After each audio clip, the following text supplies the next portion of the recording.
Hello friends, welcome back to my channel. तो all about mutual fund के बारे में हम आज बात करेंगे। म्यूचुअल फंड क्या है, म्यूचुअल फंड को कैसे करते हैं और म्यूचुअल फंड के लिए इन्वेस्टमेंट कैसे करें। तो म्यूचुअल फंड नाम के सुनकर आपको ये लग रहा होगा कि ये कुछ नया टॉपिक है। तो म्यूचुअल फंड आप जो बैंक में जाते थे और पैसा फंड ऐड करते थे, पैसा जमा करते थे, तो उसको एफडी कहते हैं। और म्यूचुअल फंड जो है वो शेयर मार्केट से जुड़ा हुआ है। यानी कि अगर आपको म्यूचुअल फंड के अंदर इन्वेस्ट करना है तो आपको शेयर मार्केट के अंदर जाना होगा। यानी कि अंदर जाने का मतलब ये है कि शेयर मार्केट के साथ आपको काम करना पड़ेगा। शेयर मार्केट में काम करने के लिए आपके पास उसका एक अकाउंट होना ज़रूरी है, जो कि आप किसी भी ब्रोकर के साथ खोल सकते हो। जैसे एंजल ब्रोकिंग हो गया, अपस्टॉक्स हो गया, या कोई भी और अदर आप अकाउंट ओपन कर सकते हो। तो अकाउंट ओपन करने के लिए आपको डिस्क्रिप्शन में लिंक मिल जाएगा, आप वहाँ से अकाउंट ओपन कर सकते हो और म्यूचुअल फंड के अंदर इन्वेस्ट कर सकते हो। म्यूचुअल फंड के अंदर इन्वेस्ट करने के लिए आपको किस किस बात का ध्यान रखना चाहिए वो हम आपको आज स्टेप बाय स्टेप इस वीडियो के अंदर बताएंगे। तो अगर आप हमारे चैनल पर नए हो तो चैनल को सब्सक्राइब कर लेना और नोटिफिकेशन बटन को ऑल कर लेना, ताकि हमारी वीडियो जो भी आए म्यूचुअल फंड से रिलेटेड, एफडी से रिलेटेड, तो आपको सबसे पहले मिले। तो चलिए इसके बारे में स्टेप बाय स्टेप बात करते हैं। म्यूचुअल फंड क्या है? तो शेयर्स का मतलब है कि आप किसी कंपनी के हिसाब से खरीदते रहते हैं और उसको बेचते रहते हैं, मतलब मिलता है आपको शेयर्स। उसी तरीके से म्यूचुअल फंड भी है। म्यूचुअल फंड किसी कंपनी के एसेट के हिसाब से खरीदा जाता है और बेचा जाता है। यानी कि मान लीजिए कि आपने किसी कंपनी के साथ म्यूचुअल फंड स्टार्ट किया है। एग्जाम्पल के तौर पर आपने एक एल&टी कंपनी के साथ म्यूचुअल फंड स्टार्ट किया है। वो एल&टी कंपनी आपके म्यूचुअल फंड के पैसे को अलग अलग 50 से 100 कंपनी के अंदर इन्वेस्ट करती है। यानी फाइनेंशियल ड्राइव प्रोडक्ट कहाँ कहाँ जा सकता है। और डिलीवरेंट मतलब सर्विस का एक टाइप का फाइनेंशियल इंस्ट्रूमेंट है, जो कि शेयर के साथ जोड़कर इन्वेस्ट किया जाता है। और म्यूचुअल फंड्स के साथ भी कुछ ऐसे ही बॉन्ड्स है, जो कि अब किसी शेयर के साथ में फ़र्क है। यानी कि कुछ कंपनियां आपके पैसे को 1000 कंपनी, 100 कंपनी के अंदर इन्वेस्टमेंट करती है, तो उसको म्यूचुअल फंड कहते हैं। शेयर्स का प्राइस इंट्राडे मार्केट के अंदर काफ़ी बढ़ता घटता है, तो वहाँ म्यूचुअल फंड का प्राइस दिन में एक बार ही अप डाउन होता है, यानी बैंड प्राइस है, यानी फिक्स होता है। म्यूचुअल फंड के प्राइस को NAVPS यानी नेट एसेट वैल्यू पर शेयर यूनिट में मापा जाता है। यानी कि आपका किसी कंपनी का शेयर्स प्लस उस कंपनी का यूनिट, यानी NAVPS उसको कहा जाता है, जो कि एसेट वैल्यू का एक हिस्सा होता है, जिसको यूनिट भी आप बोल सकते हैं। और NAVPS कैलकुलेट किया जाता है टोटल एसेट वैल्यू के बास्केट में जितना भी शेयर्स है उससे डिविडेंड करके। और इक्विटी इन्वेस्ट के साथ म्यूचुअल फंड का दूसरा बड़ा डिफरेंसेस है डिविडेंड इन्वेस्टमेंट मतलब। तो ये चीज़ है, ये चीज़ शेयर मार्केट से रिलेटेड है, बट इसका जो क्वांटिटी होता है वो अलग होता है। अब बात करते हैं AMC का। AMC या फंड मैनेजर के पास अपना team of analysis and compliance manager यानी एक अल्ट्रोनी होता है। अल्ट्रोनी मतलब एक पर्सन होता है। यानी कि AMC इनके एडवाइस के हिसाब से 1000 कंपनीज सेलेक्ट करके उसके अंदर ओवरऑल परफॉर्मेंस जितना चल रहा है उसके रिटर्न के हिसाब से म्यूचुअल फंड देता है। यानी कि मान लीजिए आपने 1000 इन्वेस्ट किया, 1000 किसी कंपनी को इन्वेस्ट किया, वो कंपनी आपका पैसा 1000 कंपनियों के अंदर इन्वेस्ट करती है और उसके हिसाब से आपको पेमेंट देती है। जैसे जस्ट लाइक बड़ी बड़ी कंपनियों के नाम आपको मैं थोड़ा यहाँ पे गाइड कर देता हूँ। जैसे कि निपॉन, HDFC और ये सब सेबी से अप्रूवल कंपनियाँ हैं और इनका एक फंड मैनेजर होता है। तो दूसरों के परफॉर्मेंस से वो मैनेज होता है और उसको मैनेज किया जाता है, और इसी के आधार पर म्यूचुअल फंड्स आपको रिटर्न्स निकाल के देता है।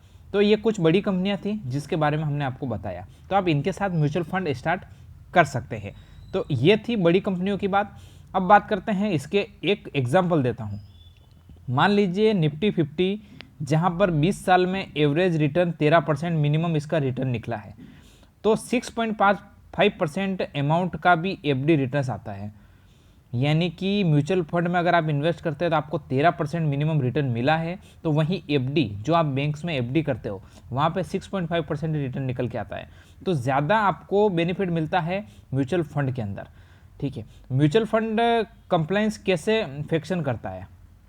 तो जब आप आपके शेयर्स को खरीदते और बेचते हैं तो कंपनी में एक हिसाब रहता है। यानी आपका HDFC AMC का फंड डायरेक्ट मान लीजिए आप, या HDFC बिजनेस मान लीजिए, तो ये फंड मैनेजर के काम कंपनी CEO जैसे ही ये एलिजिबिलिटी बाउंड देखते हैं और इन्वेस्टर को प्रॉफिट को मैक्सिमम करने के लिए just like any other company के साथ इनको इन्वेस्ट करते हैं। अब बात करते हैं म्यूचुअल फंड का पे आउट कैसे होता है। म्यूचुअल फंड के पे आउट के कुछ तरीके इस तरह से हैं। स्टॉक पे डिविडेंड और बॉन्ड पे इंटरेस्ट मिलता है। ठीक है, तो पैसा एक्यूमुलेटेड होता है और फंड बास्केट में उसको कंपनी अपने इन्वेस्टर को पे आउट करती है और यहाँ पर ये जरिया अच्छा है। दूसरा जो है वो बात करते हैं, अगर फंड मैनेजर का प्रोफाइल में कोई शेयर्स या प्राइस चलता है तो सेल करना है तो उनको कैपिटल गेन होना ज़रूरी है और डिस्ट्रीब्यूशन करने में अपना इन्वेस्टर को ये देखना पड़ेगा। अगर बढ़े हुए प्राइस शेयर को आपके फंड मैनेजर के बेचते हैं तो फिर आपने म्यूचुअल फंड के शेयर्स को प्रॉफिट में असिस्ट बेच सकते हैं। आगे बात करेंगे different type of mutual fund. तो म्यूचुअल फंड अलग अलग तरीके से होता है, और अलग अलग तरह के भी होते हैं। तो पहला पॉइंट हम बात कर लेते हैं इक्विटी म्यूचुअल फंड्स। यानी कि आप शेयर मार्केट्स के अंदर जो शेयर्स हैं उनके को यूनिट को बाई करके भी आप म्यूचुअल फंड कर सकते हैं, स्मॉल कैप लार्ज कैप। दूसरा ऑप्शन है फिक्स्ड इनकम फंड। यानी कि आप एक डिपॉजिट रखते हैं 10,000, 15,000, 20,000 या लाख रुपए, तो वो फिक्स डिपॉजिट हो जाएगा, उसके ऊपर कंपनी आपको रिटर्न्स देती है। तो दूसरा ऑप्शन वो हो गया फिक्स डिपॉजिट। तीसरा ऑप्शन है इंडेक्स फंड। इंडेक्स फंड होता है वो निफ्टी 50 के ऊपर चलता है। जब निफ्टी डाउन होता है तो आपका फंड डाउन रहता है, जब निफ्टी अप होता है तो आपका अप होता है। तो ये 3 प्रकार के अलग अलग थे। अब चौथा प्रकार मैं आपको बताता हूँ बैलेंस फंड। ये एक हाइब्रिड फंड है जिसमें इक्विटी, मनी मार्केट, बॉन्ड सबको मिलाकर एक अच्छा फंड बनाया होता है और वो fund fix permanent investment different के लिए यूज़ होता है। पांचवा ऑप्शन की हम बात करेंगे money market. Money market fund ऐसा है कि ये बहुत ही safe, risk free, short term debit instrument है जो गवर्नमेंट बिल्स के ऊपर किया जाता है। यानी कि टॉपिकल बैंड के सेविंग अकाउंट जितना रिटर्न मिलता है और प्रिंसिपल अमाउंट सेफ रहता है, तो वो होता है मनी मार्केट। सिक्स की बात करेंगे हम, 6 पॉइंट की। तो इंटरनेशनल ग्लोबल फंड्स ये क्या होता है, ये इसके बारे में हम थोड़ा आपको स्टेप बाय स्टेप समझाएंगे कि इंटरनेशनल ग्लोबल फंड क्या होता है। ये एक ऐसा फंड है जो इंटरनेशनल इक्विटीज़ एंड आप यहाँ पे गवर्नमेंट बॉन्ड्स के ऊपर इन्वेस्ट करते हैं।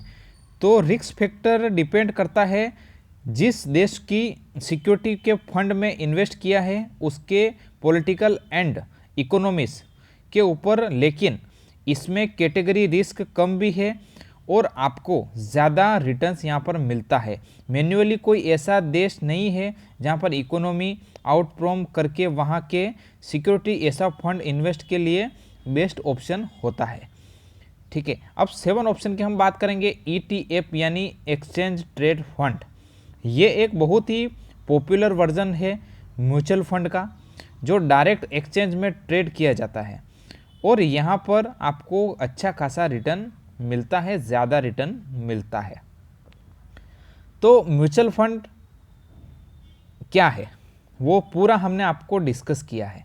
अब म्यूचुअल फंड के बारे में एक और वीडियो में लाऊंगा दोस्तों, जहाँ पर उनके फीस, उनके म्यूचुअल फंड के शेयर्स और इंडिया में भी top performing mutual fund across different segments को हम डिस्कस करेंगे।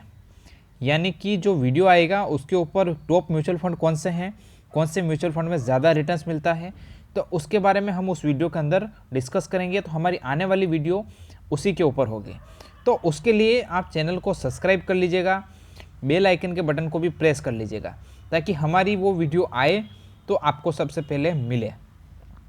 तो काफ़ी अच्छा आपको लगा होगा हमारी इस वीडियो को देखकर।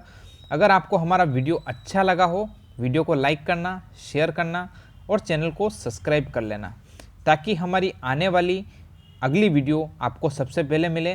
तो मिलते हैं नेक्स्ट वीडियो में नेक्स्ट अपडेट के साथ। तब तक के लिए बाय।